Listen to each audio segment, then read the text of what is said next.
ఏ తెల్ల తెల్లని పాలధారలల్ల పల్లె తెల్లారుతుంటదిరా గుళ్ళోని గంటలు కాడెట్ల మెడలోన జంటగా మోగుతూ ఉంటాయిరా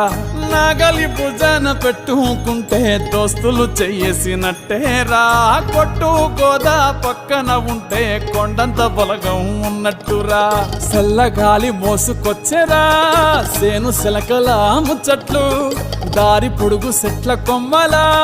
రాలుతున్న పూల సప్పట్లు గట్టి మోపులు కాల్వ కట్టులు చెమట సుక్కల్లో తడిసిన ఈ మట్టి గంధాల పల్లెటూరు దీని తీరే అమ్మ తీరు కంగులోన కాసి పెట్టి కొడుకుకిచ్చే